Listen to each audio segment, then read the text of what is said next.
En este vídeo de la asignatura Análisis de la comunicación digital interactiva hablaremos de etnografía digital.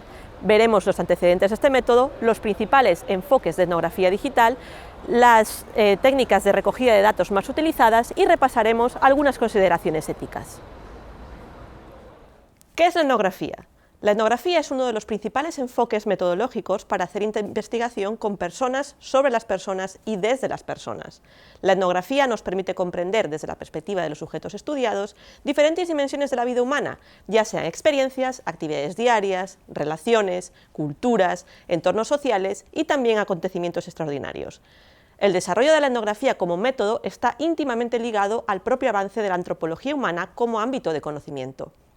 Tal y como nos explica la antropóloga argentina Rosana Guber en su libro La etnografía, a finales del siglo XIX y a principios del XX, en pleno apogeo de los grandes imperios coloniales, surgió la necesidad de estudiar en profundidad las costumbres de los pueblos y tribus remotas para buscar pruebas sobre el terreno que reforzaran las teorías funcionalistas sobre el orden social que tan de moda estaban en aquella época. Según los funcionalistas, las sociedades estaban integradas en sus partes, es decir, las prácticas, creencias y conocimientos de sus miembros cumplían una función específica para la totalidad. Y dentro de esta fiebre teórica funcionalista es donde encontramos al padre de la etnografía moderna, Bronisław Malinowski. Malinowski era un ciudadano polaco que se había trasladado en 1910 a Londres a estudiar antropología en la London School of Economics. Desde allí viajó a Australia y Melanesia a investigar el parentesco de los tribus aborígenes. ¿Y qué le pasó? Pues Malinowski apenas había comenzado a trabajar cuando en 1914 estalla la Primera Guerra Mundial y se ve obligado a permanecer en Oceanía durante los 4 años que dura la contienda. Como polaco era súbdito del Imperio Austrohúngaro y eso le convertía automáticamente en enemigo del Reino Unido. Por tanto, no podía regresar a Londres. El caso es que lo que aparentemente era un infortunio para Malinowski le acabó sirviendo para reformar lo que conocemos como trabajo de campo. Hasta ese momento, el trabajo de campo etnográfico consistía en trasladarse al campo o terreno, que aquí se entiende como el lugar físico donde viven las personas estudiadas. Entonces, el etnógrafo iba en compañía de un intérprete que le ayudara a hacer unas cuantas entrevistas con los nativos en un corto periodo de tiempo. También se recogían muestras de objetos locales que ayudaran a tener una idea de la vida de esa comunidad, muy en línea con ese culto por lo exótico que alimentaba las colecciones de los grandes museos coloniales de la época. Malinowski, en cambio, propone una aproximación totalmente opuesta que acabaría por sentar las bases de las técnicas que integran el trabajo de campo. Estas técnicas, como veremos, siguen usándose hoy en día en las diferentes variantes etnográficas, como la etnografía digital, de la que nos ocupamos en este vídeo. Llegados a este punto, conviene preguntarnos, ¿en qué consiste el trabajo de campo? Malinowski codifica las bases del trabajo de campo en una obra llamada Los Argonautas del Pacífico Occidental, publicada en 1922, en donde recoge los hallazgos de sus 4 años de inmersión en la vida de los melanesios. Esta inmersión en la vida y prácticas diarias de los sujetos ya nos marca una diferencia entre el trabajo de campo que realizaba Malinowski y el de sus predecesores. Así, las principales aportaciones de Malinowski en el trabajo de campo fueron el contacto extendido con los sujetos y la implementación de las técnicas de recogida de datos que podemos calificar de no directivas y que son la columna vertebral del método etnográfico. Estamos hablando, cómo no, de la observación participante y las entrevistas no estructuradas. La observación participante implica estar cerca de la gente y observarla, pero desde una posición activa. Es decir, no somos moscas en la pared, sino que debemos participar en sus actividades cotidianas y a la vez anotar y registrar meticulosamente sus rutinas y sus reacciones. También hay que llevar una cuenta sistemática de sus maneras de pensar, del folclore y de las expresiones lingüísticas características.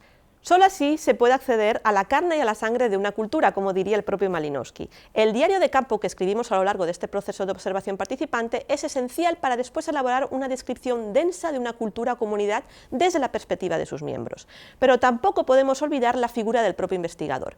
Nuestros sentidos y bagaje sociocultural son los instrumentos principales de la investigación etnográfica y ya establecen un filtro. Dicho de otro modo, como investigadores debemos aprender los marcos conceptuales de los sujetos y hacer una representación coherente e interpretada de lo que dicen, hacen y piensan, pero también de lo que omiten. Y todo esto a la vez siendo conscientes de nuestros propios sesgos. No poca cosa, como podéis ver. En este sentido, cabe decir que la etnografía, al centrarse en contextos únicos de observación, se diferencia de otros métodos cuantitativos como la encuesta, porque no buscamos generalizaciones, sino particularidades para ilustrar la variedad de la experiencia humana. y tampoco pretendemos ocultar la presencia y subjetividad del investigador bajo un falso objetivismo, sino que lo reconocemos plenamente. Es más, se puede afirmar que como investigadores también somos una parte más del estudio y nuestra presencia no se debe ocultar a los sujetos. En este sentido, la ética nos dice que debemos generar una relación de confianza e empatía con ellos para que la transmisión de información sea lo más abierta y consensuada posible.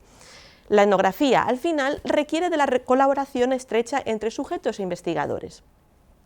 La observación participante también implica estar abiertos a lo desconocido, por lo que podemos hablar, siguiendo a Rosana Guber, de una posición que va desde la ignorancia al reconocimiento, que nos permite captar lo impredecible. La etnografía no puede planearse de principio a fin. Por ejemplo, nadie le advirtió a Malinowski que una práctica sin sentido para la mentalidad europea como la kula, que era un intercambio de collares y brazaletes que llevaban a cabo los nativos de las Islas Trobriand, servía en realidad para crear vínculos entre los pobladores de una misma aldea, de aldeas vecinas y hasta de islas próximas. Si recordamos los principios funcionalistas, la kula cumplía una función clave en el desarrollo de esas comunidades. Entonces, recapitulando, la etnografía busca explorar motivaciones, significados, prácticas, hábitos y normas sociales, lenguajes y discursos e incluso estándares culturales. También se centra en describir las relaciones y conexiones entre personas o entre personas y actores no humanos como objetos, marcas y tecnologías. El objetivo de un estudio etnográfico podría ser, por ejemplo, analizar las motivaciones que llevan a los usuarios a escoger un servicio de comida casera a domicilio en lugar de preparar su propia comida. La segunda técnica característica de la etnografía que hemos mencionado, la de la entrevista no estructurada o no directiva, también se enfoca al descubrimiento de motivaciones, prácticas y significados. Como su nombre indica, estas entrevistas carecen de estructura o dirección y las preguntas se van desarrollando sobre la marcha, mientras observamos a los sujetos hacer sus actividades, a diferencia de lo que pasa en las entrevistas estructuradas o semiestructuradas, que cuentan con cuestionarios definidos o medianamente definidos en función de nuestros objetivos de investigación. Hoy en día podemos ver investigaciones etnográficas que utilizan indistintamente cualquiera de estos tres tipos de entrevista. La elección de una u otra depende de lo puristas que seamos con el método, de nuestra experiencia como investigadores y del tiempo que dispongamos. Si, por ejemplo, la etnografía es el único método que aplicamos en nuestra investigación y podemos dedicar más tiempo al desarrollo de los objetivos, e incluso años al seguimiento de un caso, es probable que elijamos una modalidad de entrevistas no estructuradas. Si por el contrario contamos con poco tiempo, no tenemos mucha experiencia con el método y lo combinamos con otros métodos como el análisis textual, lo más conveniente sea decantarse por entrevistas estructuradas o semiestructuradas. Por lo general, cuanto menos estructuradas sean las entrevistas, más aumentan las posibilidades de que surja algún tema nuevo. ¿Cómo son las preguntas que hacemos? En cualquiera de los casos, el punto en común de entrevistas estructuradas, semiestructuradas y no estructuradas son las preguntas abiertas, es decir, aquellas preguntas que no pueden ser respondidas con un sí o un no. Esta es la manera de preguntar en etnografía. Normalmente estas preguntas empiezan con las 5 W: qué, quiénes, dónde, cuándo, cómo y por qué. Volviendo a nuestro ejemplo de la comida a domicilio, podemos preguntar a nuestro entrevistado: ¿por qué te gusta encargar comida casera a domicilio? Empezando por ahí. Hacer preguntas abiertas tiene sentido porque nos permite capturar la perspectiva de los sujetos con menos interferencias por nuestra parte, pero aún así debemos tener presente que cuando formulamos una pregunta, de alguna manera ya estamos fijando el marco interpretativo de las respuestas, y este marco se expresa a través de una elección temática y teórica de las preguntas. Durante la realización de las entrevistas también es importante llevar un registro de lo que dicen los sujetos y del contexto que los rodea cuando hablan. Para ello podemos usar un cuaderno, una grabadora o una cámara. En cualquiera de los casos no se recomienda tardar demasiado en transcribir las notas de campo, ya que son importantes a la hora de analizar los datos recogidos. En etnografía analizamos los datos al mismo tiempo que realizamos el trabajo de campo. Y os preguntaréis, ¿cómo se traslada esto al mundo digital? Podría decirse que la irrupción de los medios digitales abrió la posibilidad de hacer etnografía a través y en torno a los medios digitales. La etnografía de las audiencias y los medios de comunicación, como por ejemplo los estudios de recepción y consumo mediático de Ian Ang y David Morley en los años 80 y 90, ya permitieron identificar a los medios como elementos clave en la vida cotidiana de las personas. Ang y Morley se ponían a ver televisión con las familias en sus salas de estar. Pero todo este espectro se amplió con los medios digitales hasta el punto de que también había que tratar de comprender las formas de comunicación y la cultura digitales. Mediante la etnografía podemos entender de qué modo estas formas de comunicación se integran en la vida cotidiana, el trabajo y otros contextos. Aunque las técnicas básicas continúen siendo las mismas, hay diferencias muy claras entre la etnografía, digamos, tradicional y la etnografía digital. Por ejemplo, la concepción de campo en cada una de ellas es bien distinta. En la etnografía tradicional, ir al campo implica un desplazamiento físico, mientras que en la digital no. Y también hay un énfasis en las interacciones cara a cara, que en la etnografía digital salta por los aires, y más teniendo en cuenta que las entrevistas por Zoom han venido para quedarse tras la pandemia. Pero ojo, cuidado, esto no quiere decir que solo se trate de observar las prácticas que ocurren en pantalla.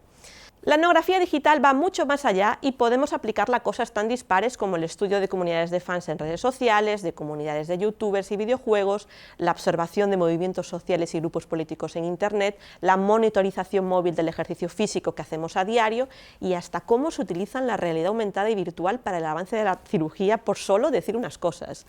Pero vamos a empezar por el principio.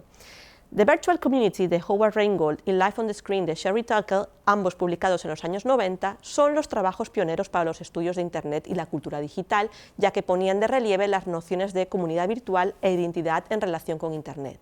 Ninguna de estas obras se reconocía a sí misma como etnografía, pero ambas pueden ser consideradas como antecedentes inmediatos de lo que llamamos etnografía digital.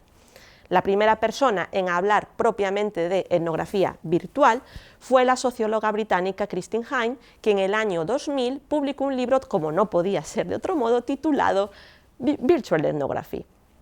En esta obra, Hine se pregunta cosas como qué significados tiene el uso de Internet para los usuarios, cómo se integra el mundo offline con el online, es decir, cómo afecta Internet a la organización de las relaciones sociales en el tiempo y el espacio. También se preguntaba qué es más auténtico, lo que vivimos en online o lo que vivimos fuera. También otra pregunta que se hacía era si la identidad se muestra de forma diferente en un entorno u otro. Es precisamente que con el trabajo de Hine se empieza a cuestionar la noción de campo como ese lugar físico al que nos tenemos que desplazar. Los investigadores Edgar Gómez Cruz y Elisenda Ardèvol expanden la idea de Hine y afirman que las etnografías digitales han evolucionado desde una etnografía virtual centrada solo en la pantalla a la observación de un ecosistema complejo en donde se mezclan múltiples lugares, niveles y plataformas online y offline. Esto da lugar a una especie de continuo unido por las prácticas que realizan los usuarios en todos los lugares o plataformas por los que se mueven. Gómez Cruz y Ardèvol también hablan directamente de conexiones on-life para integrar el mundo online con el offline. Por ejemplo, pensando en una comunidad de otakus, el campo antes estaba reducido a una comunidad de otakus en Reddit y las conversaciones que tienen lugar en él, mientras que ahora también se tendrían que tener en cuenta los lugares físicos en los que se reúnen los otakus y las comunicaciones por otros medios como WhatsApp para organizar esas quedadas. Todo eso forma parte de un estudio de etnografía digital. ¿Cuáles son los principales enfoques en etnografía digital? Las diferentes visiones sobre lo que es el campo están detrás de los diferentes tipos de etnografía digital que se han ido desarrollando a lo largo de los años. En paralelo a Christine Hine tenemos a Robert Kosinets, que también a principios de los 2000 presenta su netnografía. Kosinets es un investigador canadiense procedente de los estudios de marketing y en un principio le interesaban los significados que la gente asociaba a tomarse un café y todo el conocimiento cafetero de marcas que podían demostrar. Para ello, realizó observación participante y entrevistas en comunidades online de amantes del café, dando lugar a una serie de reflexiones sobre cómo abordar la entrada del investigador en entornos online y también aportes sobre cómo recoger datos en estos contextos. Y es que al diario de campo y las grabaciones hay que unir la captura de pantalla, que por supuesto se debe hacer con el consentimiento de los miembros de la comunidad. El enfoque de Kosinets se centra sobre todo en estudiar entornos online, a diferencia de Hine, que, como hemos visto, abre el campo de interés hacia los entornos analógicos también. Tanto es así que en los últimos años Hine ha abandonado la nomenclatura de etnografía virtual y ha aportado conceptos más englobadores como etnografía para Internet y la triple E, Embedded, Embodied and Everyday, que quiere decir incrustado, encarnado y cotidiano. Todos estos adjetivos para describir el lugar que ocupa la red en la vida de las personas. Esta triple E también se puede observar en avances como el Internet de las Cosas y la inteligencia artificial que modifican la experiencia y prácticas de los usuarios. Si la visión de Hind ya es de por sí integradora, la antropóloga Sarah Pink va más allá y propone una idea de etnografía digital en el que las tecnologías digitales ya no son solo objeto o campo de estudio, sino que también son instrumentos para la recogida de datos. En otras palabras, Pink analiza cómo vivimos en entornos digitales, materiales y sensoriales, a la vez que indaga en las consecuencias de los medios digitales dentro del propio método etnográfico. Vamos a hablar ahora de algunas técnicas de recogida de datos que han surgido al calor de lo digital. Si Kosinets abrió el melón con las capturas de pantalla, hoy en día las tecnologías digitales han surtido a los etnógrafos con una amplia variedad de técnicas de recogida de datos, entre las que destacan la exploración de geotags, la minería de datos como complemento a la observación participante, el uso de fotografías y vídeo en 360 grados, la realización de videotours y hasta el uso de drones y eye tracking.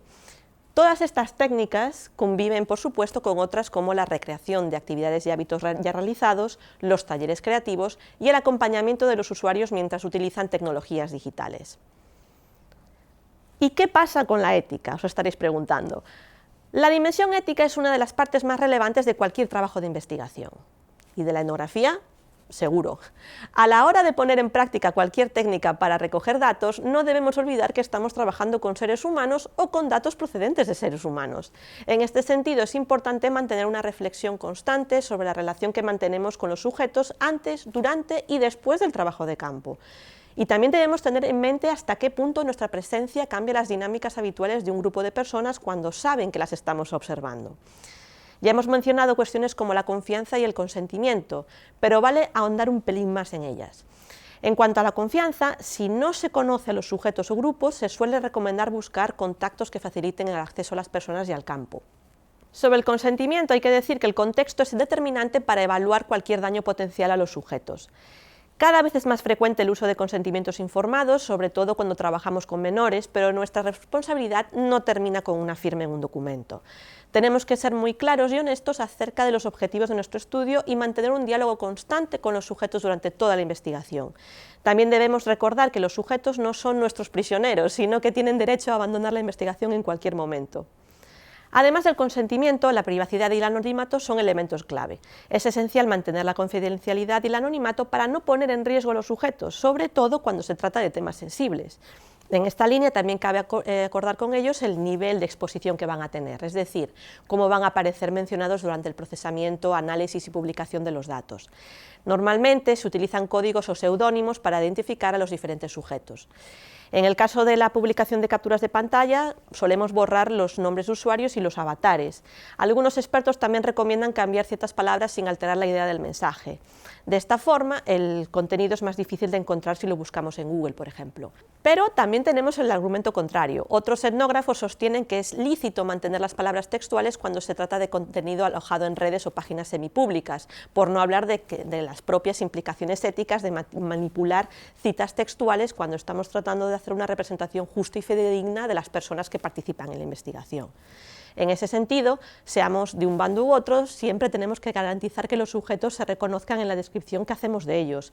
Por ejemplo, es muy habitual que antes de la publicación de un estudio etnográfico se facilite a los sujetos un borrador para asegurarnos de que lo reflejado se corresponde con sus vivencias y con lo que nos han explicado. Y para acabar, tampoco podemos dejar de lado algo tan básico como son los agradecimientos a personas cuando no tienen por qué dedicar parte de su tiempo a compartir sus experiencias en una investigación, pero que lo hacen igualmente. Si no mostramos agradecimiento, les estamos explotando en nuestro propio beneficio y faltándoles el respeto. Es por ello que en la medida de lo posible se recomienda retribuir o recompensar de alguna manera a los sujetos, pero si no disponemos de esos posibles, un simple gracias por la atención sería más que suficiente. En este vídeo de la asignatura Análisis de la comunicación digital interactiva hemos hablado de etnografía digital. Hemos visto los antecedentes de este método, los principales enfoques de la etnografía digital, las técnicas de recogida de datos más utilizadas y hemos repasado algunas consideraciones éticas.